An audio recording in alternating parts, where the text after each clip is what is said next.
Hello guys, welcome back to my channel. അപ്പം ഇന്ന് നമ്മൾ ചെയ്യാൻ പോകുന്ന ഒരു കമ്പാരിസൺ വീഡിയോ ആണ്, XSR വിസസ് ഹണ്ടർ. അപ്പം ഇത് ഒരുപാട് പേർക്ക് ആവശ്യമുള്ള റിവ്യൂ ആണെന്ന് എനിക്ക് തോന്നി. കാരണം രണ്ടും ഏകദേശം ഒരുപോലെ തന്നെ പ്രൈസിങ് ചെയ്തിട്ടുള്ള മോട്ടോർ സൈക്കിളാണ്. അതുപോലെ തന്നെ രണ്ടും ഒരു സെയിം കാറ്റഗറി എന്ന് പറയാം. എൻജിൻ CCയുടെ ഒരു സെറ്റപ്പ് നോക്കിക്കഴിഞ്ഞാൽ ഇച്ചിരി വ്യത്യാസമാണെങ്കിൽ പോലും അതിൻ്റെ തരുന്ന ഒരു പവർ ഡെലിവറിയും ഔട്ട്പുട്ടും കാര്യങ്ങളും ഒക്കെ നോക്കിക്കഴിഞ്ഞാൽ ഏകദേശം സിമിലറാണ്. അതുകൊണ്ട് തന്നെയാണ് ഈ ഒരു കമ്പാരിസൺ ചെയ്യാമെന്ന് ഞാൻ വിചാരിച്ചത്.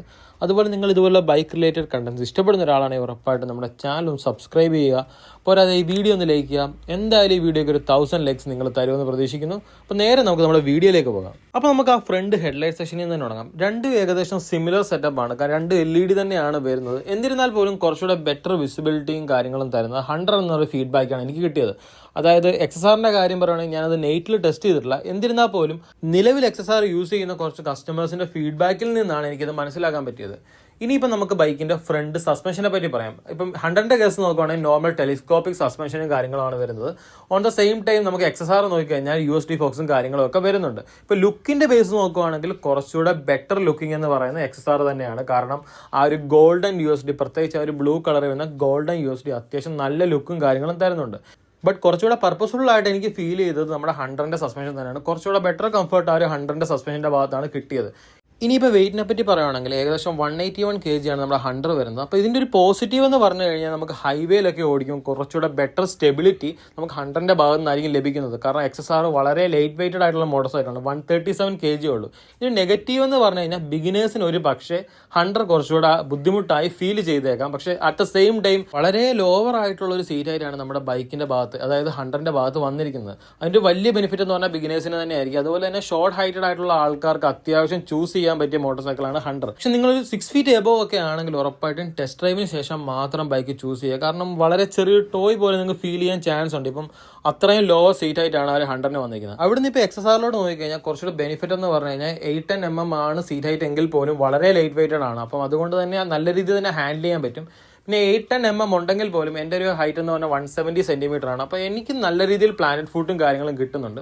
അത്യാവശ്യം ഫ്ലിക്കബിൾ ആയിട്ടുള്ള മോട്ടോർ സൈക്കിളാണ് ഈ XSR എന്ന് പറയുന്നത്. ആ ഒരു ഫീൽ നമുക്ക് ഫീൽ ചെയ്യാൻ പറ്റും. അത് ലൈറ്റ് വെയിറ്റ് ആയതുകൊണ്ട് തന്നെ അത്യാവശ്യം സിറ്റിയിൽ നമുക്ക് ഫ്ലിക്കബിൾ ആയിരിക്കും ഈ XSR എന്ന് പറഞ്ഞ മോട്ടോർ സൈക്കിൾ. ഇനി അവിടുന്ന് എഞ്ചിൻ്റെ ഭാഗത്തോട് നോക്കിക്കഴിഞ്ഞാൽ നമ്മുടെ XSRൽ ഇരിക്കുന്നത് നമ്മുടെ R15 അതുപോലെ MD15 അവർ ഓൾറെഡി പ്രൂവൺ ചെയ്തൊരു എഞ്ചിനാണ്. ആ ഒരു ലിക്വിഡ് കൂൾഡ് എഞ്ചിൻ, ആ VVA ഉള്ള സെയിം എഞ്ചിനാണ് XSRലും വന്നിരിക്കുന്നത്. അതുകൊണ്ടൊരു പോസിറ്റീവ് എന്താണെന്ന് പറഞ്ഞു കഴിഞ്ഞാൽ അത്യാവശ്യം നല്ലൊരു മൈലേജ് ആ ഒരു ബൈക്കിൻ്റെ ഭാഗത്ത് നിന്ന് കിട്ടുന്നുണ്ട്. ഏകദേശം 50 to 60 km/ലിറ്റർ ആണ് ഈ ബൈക്കിൻ്റെ ഭാഗത്ത് നിന്ന് മൈലേജ് ആയിട്ട് കിട്ടുന്നത്. വളരെ വലിയൊരു കാര്യമാണ്. നമ്മൾ ഡെയിലി കമ്മ്യൂട്ടിങ്ങും കാര്യങ്ങളൊക്കെ ചെയ്യുന്ന ഒരാളാണ്, അതുപോലെ തന്നെ കോളേജ് ഗോയിങ് സ്റ്റുഡൻ്റ് ആണ്, ഉറപ്പായിട്ടും നിങ്ങൾക്ക് ചൂസ് ചെയ്യാൻ പറ്റിയ മോട്ടോർ സൈക്കിളാണ് XSR എന്ന് പറയുന്നത്. അറ്റ് ദ സെയിം ടൈം ഇപ്പോൾ ഹണ്ടറിലോട്ട് നോക്കിക്കഴിഞ്ഞാൽ ഏകദേശം 35 to 40 ആണ് അതിന് മൈലേജ് കിട്ടുന്നത്. ഇപ്പോൾ നമ്മളിപ്പോൾ വീഡിയോ ചെയ്ത ഒരു ഹണ്ടർ ഉണ്ടല്ലോ, ആ ഹണ്ടർ ഏകദേശം 1500 km ആയിട്ടുള്ളൂ. അതായത് ഫസ്റ്റ് സർവീസ് കഴിഞ്ഞിട്ടേ ഉള്ളൂ. അതിനിപ്പോൾ കിട്ടുന്ന മൈലേജ് എന്ന് പറഞ്ഞാൽ 35 ആണ്. ഒരു 350cc അത്യാവശ്യം ടോറിക്കുള്ള മോട്ടോർ സൈക്കിളിന് 35 മൈലേജ് എന്ന് പറഞ്ഞാൽ വളരെ ഡീസൻ്റ് ആണ്. അപ്പോൾ നമുക്ക് അത്യാവശ്യം പവർഫുൾ ആയിട്ടുള്ള ഡെയിലി കമ്മ്യൂട്ടിങ് നിങ്ങൾ ആഗ്രഹിക്കുന്നുണ്ടെങ്കിൽ നിങ്ങൾക്ക് പറ്റിയൊരു ഓപ്ഷനാണ് ഹണ്ടർ 350 എന്ന് പറയുന്നത്. ഇനിയിപ്പോൾ ഈ ഒരു വീഡിയോയിൽ എല്ലാവർക്കും തോന്നാവുന്ന ഒരു ഡൗട്ടാണ് ഹീറ്റിംഗ്. അത് ഏതായിരിക്കും ബെറ്റർ ആയിട്ട് ഹാൻഡിൽ ചെയ്യുന്നത്. ഇപ്പം ഞാൻ ഹണ്ടറിൻ്റെ കേസ് നോക്കി, അതൊരു എയർ കൂൾഡ് എഞ്ചിനാണ്. എന്നിരുന്നാൽ പോലും നോർമലായിട്ട് ബൈക്ക് റൈഡ് ചെയ്യുന്ന സമയത്ത് അത്രയും ഹീറ്റിംഗ് ഒന്നും ആ ഒരു ബൈക്കിൻ്റെ ഭാഗത്ത് നിന്ന് ലഭിക്കുന്നില്ല. പക്ഷെ നമ്മൾ ട്രാഫിക്കിൽ കുറച്ച് ബമ്പർ ടു ബമ്പർ ട്രാഫിക്കിലൊക്കെ പോകുന്ന സമയത്ത് എഞ്ചിൻ്റെ ഭാഗത്ത് നിന്ന് ചെറിയ ഹീറ്റിംഗ് നമ്മുടെ കാലിലോട്ട് അടിക്കുന്നുണ്ട്. അറ്റ് ദ സെയിം ടൈം നമ്മളിപ്പോൾ Yamaha XSRലോട്ട് നോക്കിയാൽ അത് വളരെ ചെറിയ CC ഒരു എഞ്ചിനാണ്. അതുപോലെ തന്നെ ലിക്വിഡ് കൂൾഡ് വരുന്നത് കൊണ്ട് തന്നെ ഒട്ടും തന്നെ എനിക്ക് ഹീറ്റിംഗ് ഫീൽ ചെയ്തതേ ഇല്ല. അപ്പോൾ ഹീറ്റ് കുറച്ചുകൂടെ ബെറ്റർ ആയിട്ട് ഹാൻഡിൽ ചെയ്യുന്ന XSR ആണെന്ന് തന്നെ പറയേണ്ടിയിരിക്കുന്നു. ഇനി XSRന്റെ ഏറ്റവും വലിയ പോസിറ്റീവ് സൈഡ് എന്ന് പറഞ്ഞു കഴിഞ്ഞാൽ അതിൻ്റെ ക്ലച്ച് ആൻഡ് ഗിയർ ബോക്സ് ആണ്. അത്യാവശ്യം ബട്ടറി സ്മൂത്ത് ആയുള്ള ക്ലച്ചും ഗിയർ ബോക്സും XSRന്റെ ഭാഗത്ത് വരുന്നുണ്ട്. ഒരു 6 speed ഗിയർ ബോക്സ് ആണ് XSRന് വരുന്നത്. അതുപോലെ തന്നെ സ്ലിപ്പർ ക്ലച്ചും കാര്യങ്ങളും എല്ലാം കൊടുക്കുന്നുണ്ട്. വളരെ സ്മൂത്ത് ആയിട്ടുള്ള ട്രാൻസ്മിഷൻ കാര്യങ്ങളും നടക്കുന്നുണ്ട്. ഇനിയിപ്പോൾ ഹണ്ടറിലോട്ട് നോക്കിക്കഴിഞ്ഞാൽ സ്ലിപ്പർ ക്ലച്ച് വളരെ റീസെൻ്റ് ആയിട്ടുള്ള അപ്ഡേറ്റിൽ കൊടുത്തിട്ടുണ്ട്. അതുകൊണ്ട് തന്നെ ക്ലച്ചിൻ്റെ ഫീഡ്ബാക്ക് ഒരുപാട് ബെറ്റർ ആക്കാൻ റോയൽ എൻഫീൽഡ് സാധിച്ചിട്ടുണ്ട്. അതിന് വലിയൊരു ഷൗട്ട് ഔട്ട് തന്നെ അവർ കൊടുക്കുന്നത്. ഹണ്ടറിൻ്റെ ആ ഒരു ഗിയർ ബോക്സിനെ പറ്റി പറയുകയാണെങ്കിൽ അത്യാവശ്യം നല്ല ഗിയർ ബോക്സ് ആണെന്ന് പറയണം. പക്ഷേ കുറച്ചുകൂടെ വെൽ മെയിൻറ്റൈൻഡ് ആയിട്ട് നമുക്ക് Yamaha വെച്ച് കമ്പയർ ചെയ്യുമ്പോൾ റോയൽ എൻഫീൽഡിൻ്റെ ഗിയർ ബോക്സ് നമ്മൾ മെയിൻറ്റെയിൻ ചെയ്തില്ലെങ്കിൽ ഒരു പക്ഷേ അത്രയും നല്ലൊരു ഫീഡ്ബാക്ക് അതിൻ്റെ ഭാഗത്ത് കിട്ടാൻ പോകുന്നില്ല. പിന്നെ Yamaha XSRലുള്ള ഒരു അഡീഷണൽ ഫീച്ചർ എന്ന് പറഞ്ഞാൽ ട്രാക്ഷൻ കൺട്രോൾ ആണ്. അപ്പോൾ ട്രാക്ഷൻ കൺട്രോൾ ശരിക്കും ആ ഒരു ബൈക്കിന് ആവശ്യമുണ്ടോ എന്ന് ചോദിച്ചാൽ അത് എനിക്ക് ഒട്ടും തന്നെ ഫീൽ ചെയ്തില്ല. കാരണം അത്രത്തോളം ഭീകരമായിട്ടുള്ള പവർ ഡെലിവറി ഒന്നും ഒരു മോട്ടോർ സൈക്കിളല്ല. വളരെ ലീനറായിട്ട് പവർ ചെയ്യുന്ന 7000 RPM കഴിയുമ്പോൾ ഒരു പവർ കിക്ക് ചെയ്യുന്ന മോട്ടോർ സൈക്കിളിന് ട്രാക്ഷൻ കൺട്രോളിൻ്റെ ആവശ്യമില്ല. ഒരു ഫാൻസി ഫീച്ചർ ആയിട്ടാണ് എനിക്കത് തോന്നിയിട്ടുള്ളത്. ഇനിയിപ്പോൾ ആ ഒരു സീറ്റിൻ്റെ ഭാഗത്ത് നോക്കിയാൽ XSRനെ പറ്റി പറയുകയാണെങ്കിൽ അത്യാവശ്യം ഒരാൾക്ക് ഒറ്റയ്ക്ക് ഇരുന്ന് ഓടിക്കാനാണെങ്കിൽ നല്ല കംഫർട്ട് തരുന്നുണ്ട്. അതുപോലെ തന്നെ അതിൻ്റെ ഒരു ഫുഡ് പാക്കൊക്കെ പറഞ്ഞാൽ കുറച്ച് റെയർ സെറ്റാണ്. ഒരു പൊട്ടിക്ക് സ്പോർട്ടി ആയിട്ടുള്ള റൈഡിംഗ് പൊസിഷനാണ്. ആ ഒരു റൈഡിംഗ് പൊസിഷൻ്റെ ഏറ്റവും വലിയ അഡ്വാൻറ്റേജ് എന്ന് പറഞ്ഞാൽ കുറച്ചുകൂടെ ബെറ്റർ ആയിട്ടുള്ള ഹാൻഡ്ലിംഗ് നമുക്ക് XR-ന്റെ ഭാഗത്ത് നിന്ന് കിട്ടുന്നുണ്ട്. ഇനിയിപ്പോൾ 100-ലോട്ട് നോക്കിക്കഴിഞ്ഞാൽ ഒരു റിലാക്സ്ഡ് ആയിട്ടുള്ള പൊസിഷനും കാര്യങ്ങളാണ് വരുന്നത്. ഒരു പൊടിക്ക് സ്പോർട്ടി ആയിട്ട് നമുക്ക് ഫീൽ ചെയ്യും ഹാൻഡിൽ ബാർ. എന്നിരുന്നാൽ പോലും അതും ഒരു റൈഡർ ഓറിയന്റഡ് ബൈക്കാണെന്ന് എനിക്ക് പറയാം. കാരണം പില്ലിൻ ഒട്ടും തന്നെ കംഫർട്ടില്ല. അത്യാവശ്യം നല്ല ടോർക്കി ആയിട്ടുള്ള ബൈക്ക് ആയതുകൊണ്ട് നമ്മൾ കുറച്ച് വലിച്ചെടുക്കുമ്പോൾ പില്ലിൻ പുറകോട്ട് ആഞ്ഞു പോകുന്ന പോലെ നമുക്ക് ഫീൽ ചെയ്യുന്നുണ്ട്. അത് നമുക്ക് ശരിക്കും അറിയാൻ പറ്റും. സോ മാക്സിമം ഒരു സിംഗിൾ ആയിട്ട് ഓടിക്കാൻ പറ്റിയൊരു മോട്ടോർ സൈക്കിളാണ് ഈ XSR-ഉം അതുപോലെ തന്നെ 100 എന്ന് പറയുന്നത്. പിന്നെ 100-ന്റെ കേസിൽ ഒരു നെഗറ്റീവ് എന്ന് എനിക്ക് തോന്നിയത്, നമ്മൾ ബ്രേക്ക് പിടിക്കുന്ന സമയത്ത് സഡനായിട്ട് ബ്രേക്ക് പിടിക്കുന്ന സമയത്ത് നമ്മൾ കുറച്ചുകൂടെ ഫ്രണ്ടിലോട്ട് തെന്നി പോകുന്ന ഒരു അവസ്ഥ, നമ്മുടെ ആ ടാങ്കും സീറ്റും ഒരേ ലെവലിൽ വരുന്നുണ്ട്, തെന്നി ഫ്രണ്ടോട്ട് പോകുന്ന ഒരു അവസ്ഥ ഉണ്ടാവാറുണ്ട്. അതൊരു നെഗറ്റീവായിട്ട് തന്നെ നമുക്ക് പറയേണ്ടിയിരിക്കുന്നു. ഇനിയിപ്പോൾ ആ ഒരു ബൈക്ക് ഓടിക്കുമ്പോൾ ഒരു ഫീഡ്ബാക്ക് എന്ന് പറഞ്ഞാൽ കുറച്ചുകൂടെ ഫണ്ണായിട്ട് എനിക്ക് തോന്നിയത് 100 തന്നെയാണ്. കാരണം അത്യാവശ്യം ഒരു മിഡ് റേഞ്ച് ടോർക്ക് ആ ഒരു ബൈക്കിൻ്റെ ഭാഗത്ത് നിന്ന് ലഭിക്കുന്നതുകൊണ്ട് തന്നെ നമുക്ക് അത്യാവശ്യം ഫണ്ണായിട്ട് ആ ഒരു ബൈക്ക് സിറ്റിയിലൊക്കെ എടുത്തെടുത്ത് പോകാൻ പറ്റും. അത് വളരെ നല്ലൊരു അഡ്വാൻറ്റേജ് ആണ്. ഇപ്പോൾ XR-ന്റെ ഭാഗം നോക്കിയാലും വളരെ ലൈറ്റ് വെയിറ്റും ഫ്ലിക്കബിൾ ആയിട്ടുള്ള മോട്ടോർ സൈക്കിൾ ആണെങ്കിൽ പോലും കുറച്ചുകൂടെ എനിക്ക് ഫണ്ണായിട്ട് ഫീൽ ചെയ്തത് 100 തന്നെയാണ്. ഈവൻ ദോ അതിന് ഇച്ചിരി വെയിറ്റ് കൂടുതലാണെങ്കിൽ പോലും കുറച്ചുകൂടെ കംഫേർട്ട്, അതായത് ഓടിക്കുമ്പോൾ നമുക്കൊരു കുറച്ചുകൂടി സോളിഡ് ആയിട്ട് ഫീൽ ചെയ്തത് നമ്മുടെ 100 ആണെന്ന് തന്നെ പറയേണ്ടിയിരിക്കുന്നു. ഇപ്പോൾ മീറ്റർ കൺസോളിൻ്റെ ഭാഗത്തോട്ട് നോക്കിക്കഴിഞ്ഞാൽ ഇനി കുറച്ചുകൂടെ ബെറ്റർ ആക്കാവുന്ന 2 ബൈക്കിൻ്റെ ഭാഗം തോന്നി. അതായത് നമ്മളിപ്പോൾ XR നോക്കുകയാണെങ്കിൽ അവരൊരു നെഗറ്റീവ് LCD സെറ്റപ്പാണ് കൊടുത്തത്. നമ്മുടെ MD-യിലൊക്കെ നേരത്തെ വന്നുകൊണ്ടിരുന്ന ആ ഒരു സെറ്റപ്പാണ് ഇതിൽ കൊടുത്തിരിക്കുന്നത്. ഇപ്പോൾ യമഹയുടെ എല്ലാ ബൈക്കും ഏകദേശം TFT ആയിട്ടുണ്ട്. അതൊക്കെ വന്ന സമയത്ത് എന്തുകൊണ്ട് ഇപ്പം ഈ ന്യൂലി ലോഞ്ച്ഡ് ആയിട്ടുള്ള ഈ ഒരു ബൈക്കിന് അങ്ങനെ കൊടുത്തു എന്ന് ചോദിച്ചു കഴിഞ്ഞാൽ ഉറപ്പായിട്ടും പ്രൈസ് കട്ടിങ്ങിന് വേണ്ടി ആയിരിക്കാം. എന്നാൽ പോലും അതൊരു നെഗറ്റീവായിട്ട് തന്നെയാണ് ഫീൽ ചെയ്തത്. 100-ലോട്ട് നോക്കിയാൽ അത് തന്നെയാണ്, ഒരു പഴയ സെറ്റപ്പാണ് വന്നിരിക്കുന്നത്. ഇപ്പോൾ ഹിമാലയനിലോട്ടൊക്കെ നോക്കിയാൽ അത്യാവശ്യം നല്ലൊരു മീറ്ററും കാര്യങ്ങളും കൊടുത്തിട്ടുണ്ട്. ആ ഒരു മീറ്റർ തന്നെ നമുക്ക് 100-ലും കൊടുക്കാവുന്നതേ ഉള്ളായിരുന്നു. ഇനിയിപ്പോൾ ഈ 2 ബൈക്കിൻ്റെ ഫ്യൂൽ ടാങ്ക് കപ്പാസിറ്റിയെ പറ്റി പറയുകയാണെങ്കിൽ XR-ന് ഏകദേശം 10 ലിറ്റേഴ്സാണ് ടാങ്ക് കപ്പാസിറ്റി വരുന്നത്. ആ ഒരു സമയത്ത് നമ്മളിപ്പം 100-ലോട്ട് നോക്കുകയാണെങ്കിൽ 13 ലിറ്റേഴ്സ് വരുന്നുണ്ട്. പക്ഷേ XR-ന്റെ ഒരു പോസിറ്റീവ് എന്ന് പറഞ്ഞാൽ അതിൻ്റെ മൈലേജ് ആണ്. അത്യാവശ്യം നല്ല മൈലേജ് ഉള്ളതുകൊണ്ട് തന്നെ ഒരു ടാങ്ക് റേഞ്ച് എന്ന് പറഞ്ഞാൽ 500 to 600 കിലോമീറ്റേഴ്സ് തന്നെ കിട്ടും. പക്ഷേ ഇപ്പോൾ 100-ലോട്ട് നോക്കിക്കഴിഞ്ഞാൽ അത്ര നമുക്ക് വരുന്നില്ല. ഒരു 100-ന്റെ ബാക്ക് ഷോക്ക് അബ്സോർബറിനെ പറ്റി പറയുകയാണെങ്കിൽ ഒരു ടിൻ ഷോക്ക് സെറ്റപ്പ് ഒക്കെയാണ് കൊടുത്തിരിക്കുന്നത്. പക്ഷേ അവിടെ നിന്ന് നമുക്ക് യമഹ XR-ലോട്ട് നോക്കിക്കഴിഞ്ഞാൽ നമ്മൾ ഒരു R15 MD-യിലൊക്കെ കണ്ടുപോലെ തന്നെ ഒരു മോണോ ഷോക്ക് സെറ്റപ്പ് തന്നെ XR-ൽ കൊടുത്തിട്ടുണ്ട്. അപ്പം കംഫർട്ടിന്റെ പോയിന്റ് ഓഫ് വ്യൂ നോക്കുവാണെങ്കിൽ രണ്ടും അത്ര ബെറ്റർ ആണെന്നൊന്നും ഞാൻ പറയുന്നില്ല. പക്ഷേ 100-ന്റെ കേസ് നോക്കുവാണെങ്കിൽ പ്രീവിയസ് ജനറേഷനെ കാട്ടി അവർ ഇമ്പ്രൂവ് ചെയ്യാൻ ശ്രമിച്ചിട്ടുണ്ട്. അതുപോലെ തന്നെ ഒരു ഇമ്പ്രൂവ്മെന്റ് കൊണ്ടുവന്നിട്ടുമുണ്ട്. അതുകൊണ്ട് തന്നെ നമുക്കൊരു അഡ്വാൻറ്റേജ് കൊടുക്കാൻ പറ്റിയത് 100-ന്റെ ഭാഗത്തോട്ട് തന്നെയാണ്.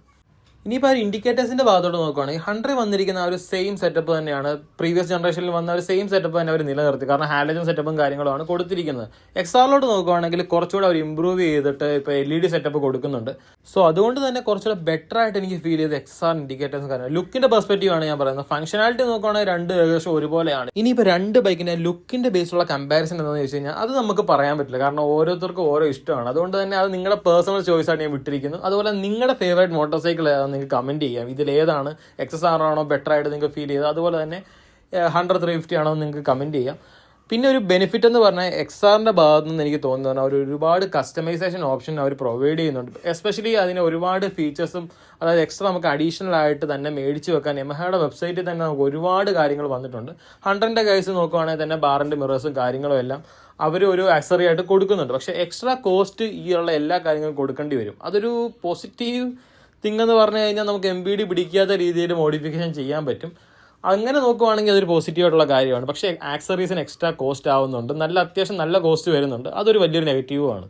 ഇനി പ്രൈസിങ്ങിൻ്റെ കാര്യം നോക്കുകയാണെങ്കിൽ ഓൾമോസ്റ്റ് സിമിലർ ആയിട്ടുള്ള പ്രൈസിംഗ് ആണ് 2 ബൈക്കും വന്നിരിക്കുന്നത്. അതൊരു വളരെ കൺഫ്യൂഷൻ ഉണ്ടാക്കാനുള്ള ഏറ്റവും വലിയ റീസണും ഈ ഒരു പ്രൈസിങ് തന്നെയാണ്. ഇനിയിപ്പോൾ നിങ്ങൾ 100-ലോട്ടാണ് നോക്കുന്നത്, അതിൻ്റെ ഒരു ബെനിഫിറ്റ് എന്ന് പറഞ്ഞാൽ ലോ എൻഡ് വേരിയൻ്റ് ഉണ്ട്, ടോപ്പ് എൻഡ് വേരിയൻ്റ് ഉണ്ട്. അപ്പം ടോപ്പ് എൻഡ് വേരിയൻറ്റിനകത്ത് ഫുൾ ഫീച്ചേഴ്സും കാര്യങ്ങളും കിട്ടുന്നുണ്ടെങ്കിൽ പോലും ലോ എൻഡ് വേരിയൻറ്റിൽ സിംഗിൾ ചാനൽ ABS-ഉം കാര്യങ്ങളും ഒക്കെയാണ് വരുന്നത്. അപ്പോൾ ഒരുപാട് കോസ്റ്റ് കട്ടിങ്ങും കാര്യങ്ങളും ചെയ്താണല്ലോ അവർ ലോ എൻഡ് വേരിയൻ്റ് ലോഞ്ച് ചെയ്യുന്നത്. അപ്പം അതിൻ്റെ കുറച്ച് കാര്യങ്ങൾ നമ്മൾ വിട്ടുവീഴ്ച ചെയ്ത് കഴിഞ്ഞാൽ ഏകദേശം നല്ലൊരു പ്രൈസിങ് നിങ്ങൾക്ക് 100 സ്വന്തമാക്കാം. ഇപ്പോൾ XR-ലോട്ട് നോക്കുകയാണെങ്കിൽ 50,000 ഡൗൺ പേയ്മെൻറ്റ് അടച്ചു കഴിഞ്ഞാൽ നമുക്ക് ഭാരത് യമഹയിൽ നിന്ന് നമുക്ക് XR സ്വന്തമാക്കാവുന്നതാണ്. അപ്പോൾ അവരുടെ ഡീറ്റെയിൽസും കാര്യങ്ങളും ഞാൻ എൻ്റെ ഡിസ്ക്രിപ്ഷനിൽ ആഡ് ചെയ്തേക്കാം. ഇനിയിപ്പോൾ നമ്മുടെ ബൈക്കിൻ്റെ ഒരു ബ്രേക്കിംഗ് സെറ്റപ്പിനെ പറ്റി പറയുകയാണ്, അത്യാവശ്യം നല്ലൊരു ഫീഡ്ബാക്ക് എനിക്ക് കിട്ടിയത് XSR-ന്റെ ഭാഗത്താണ്. കുറച്ചുകൂടെ നല്ല ഷാർപ്പായിട്ടുള്ള ബ്രേക്കിംഗ് ബൈറ്റ് നമുക്ക് XR-ന്റെ ഭാഗത്ത് നിന്ന് കിട്ടുന്നുണ്ട്. ഇപ്പോൾ 100-ലോട്ട് നോക്കിക്കഴിഞ്ഞാൽ കുറച്ചുകൂടെ നല്ലൊരു ബ്രേക്കിംഗ് ബൈറ്റിന് അതിനാവാം നമുക്ക് ഫീൽ ചെയ്യും. ഇതിൻ്റെ ഏറ്റവും വലിയ പ്രശ്നം എന്ന് പറഞ്ഞാൽ നമുക്ക് ആ ബൈക്കിന് അത്യാവശ്യം വെയിറ്റ് ഉള്ളതുകൊണ്ട് തന്നെ ആ ബൈറ്റ് നമുക്ക് ഒട്ടും തന്നെ ഫീൽ ചെയ്യില്ല. പക്ഷേ 100-ലോട്ട് നോക്കുവാണെങ്കിൽ അത്യാവശ്യം കേപ്പബിൾ ആണ്, പിടിച്ച് നിർത്താനൊക്കെ പറ്റുന്നുണ്ട്. ഡുവൽ ചാനൽ ABS-ഉം കാര്യങ്ങളൊക്കെ കൊടുക്കുന്നുണ്ട്. മിഡ് വേരിയൻറ്റ് തൊട്ട് നമുക്ക് ആ ഒരു ഡുവൽ ചാനൽ ABS-ഉം കാര്യങ്ങളും കിട്ടുന്നുണ്ട്. അവിടെ നിന്ന് ഇപ്പോൾ നമ്മുടെ ബൈക്കിൻ്റെ ബാക്ക് ടെയിൽ ലൈറ്റ് സെക്ഷൻ നോക്കിക്കഴിഞ്ഞാൽ 2 ഒരു LED സെറ്റപ്പും കാര്യങ്ങളും ഒക്കെ വരുന്നുണ്ട്. ഇപ്പോൾ ലുക്കിൻ്റെ ബേസ് നോക്കുവാണെങ്കിൽ ചിലവർക്ക് XR അത്ര ഇഷ്ടപ്പെട്ടിട്ടില്ല, പക്ഷേ ചിലവർക്ക് അത് ഓക്കെയാണ്. അപ്പം അത് നമ്മുടെ പേഴ്സണൽ ആയിട്ടുള്ള കാര്യം ആയതുകൊണ്ട് ഞാൻ കൂടുതൽ പറയുന്നില്ല. പക്ഷേ എന്നെ സംബന്ധിച്ച് അത്യാവശ്യം നല്ലൊരു ലുക്കാണ് രണ്ട് ബൈക്കിന്റെ ടയർ സെക്ഷനിൽ നിന്നും കിട്ടിയിട്ടുള്ളത്. കുറച്ചുകൂടെ ബെറ്റർ ആയിട്ടുള്ള ഒരു കോണ്ടന്റ് കേപ്പബിലിറ്റിയും കാര്യങ്ങളൊക്കെ എനിക്ക് ഫീൽ ചെയ്തത് XR തന്നെയാണ്. കുറച്ചുകൂടെ ലൈറ്റ് വെയിറ്റ് ആണ്. അതുപോലെ തന്നെ ആ ഒരു ഫ്രെയിമും കാര്യങ്ങളൊക്കെ വരുന്നത് കൊണ്ട് തന്നെ അത്യാവശ്യം നല്ല രീതിയിൽ കോൺട്ര ചെയ്യാൻ പറ്റുന്ന XSR ആണ്. പക്ഷേ 100 ചെയ്യാൻ പറ്റുമെന്ന് ചോദിച്ചാൽ അതിന് അത്രത്തോളം കംഫർട്ടബിൾ അല്ല. 100 കോൺട്ര ചെയ്യുന്നവരുണ്ട്, എനിക്കറിയാം. എന്നിരുന്നാൽ പോലും രണ്ടുകൂടെ കമ്പയർ ചെയ്യുമ്പോൾ ബെറ്റർ എന്ന് പറയുന്നത് XSR തന്നെയാണ്. ഇനിയിപ്പോൾ ടയേഴ്സിൻ്റെ ഭാഗത്ത് നോക്കുവാണെങ്കിൽ ഒരു 110 സെക്ഷൻ ടയേഴ്സാണ് 100ന്റെ ഭാഗത്ത് നിന്ന് കിട്ടുന്നത്. അതുപോലെ തന്നെ 140 സെക്ഷൻ ബാക്കിൽ കൊടുക്കുന്നുണ്ട്. ഇപ്പോൾ XR-ലോട്ട് നോക്കുവാണെങ്കിൽ 140 സെക്ഷൻ തന്നെയാണ് ബാക്കിൽ വരുന്നത്. പക്ഷേ ഫ്രണ്ട് ടയർ ഒരു 100 സെക്ഷൻ ടയേഴ്സാണ്. ഗ്രിപ്പ് നോക്കുവാണെങ്കിൽ ഏകദേശം രണ്ട് സിമിലർ ആണ്. കാരണം MRF-ന്റെ ടയേഴ്സ് തന്നെയാണ് രണ്ടിലും വന്നിരിക്കുന്നത്. അതുകൊണ്ട് തന്നെ ഒരു ബെറ്റർ അപ്ഗ്രഡേഷൻ രണ്ട് ബൈക്കിന് ആവശ്യമുണ്ടെന്ന് തന്നെ പറയേണ്ടിയിരിക്കുന്നു. അപ്പോൾ ഇതായിരുന്നു നമ്മുടെ XSR വേഴ്സസ് 100ന്റെ ഒരു ഷോർട്ട് കമ്പാരിസൺ വീഡിയോ. അപ്പോൾ ആര് ഈ ഒരു ബൈക്ക് എടുക്കണമെന്ന് ചോദിച്ചു കഴിഞ്ഞാൽ എനിക്ക് കുറച്ചുകൂടെ ഒരു കോളേജ് ഗോയിങ് സ്റ്റുഡൻ്റ് ഒക്കെ ആണെങ്കിൽ നിങ്ങൾക്ക് XR ചൂസ് ചെയ്യാം. കാരണം ബെറ്റർ മൈലേജും അതുപോലെ തന്നെ കുറച്ച് റിലയബിൾ ആയിട്ടുള്ള ബൈക്കാണ് നമ്മുടെ XR എന്ന് പറയുന്നത്. അറ്റ് ദ സെയിം ടൈം നിങ്ങൾ ഓഫീസ് ഗോയിങ് ആണ്, അത്യാവശ്യം സിറ്റി ട്രാഫിക്കിലൊക്കെ കുറച്ച് പവർ വേണമെന്ന് ആഗ്രഹിക്കുന്ന ഒരാളാണെങ്കിൽ നിങ്ങൾക്ക് 100 ചൂസ് ചെയ്യാവുന്നതാണ്. അപ്പോൾ നിങ്ങളും ഇതുപോലെ ബൈക്ക് റിലേറ്റഡ് കണ്ടൻസ് ഇഷ്ടപ്പെടുന്ന ഒരാളാണ് ഉറപ്പായിട്ട് നമ്മുടെ ഈ ചാനൽ സബ്സ്ക്രൈബ് ചെയ്യുക. പോരാതെ വീഡിയോ ഒന്ന് ലൈക്ക് ചെയ്യുക. പുതിയൊരു വീഡിയോ എത്തുന്നവരെ it's me Moto Pilot signing of.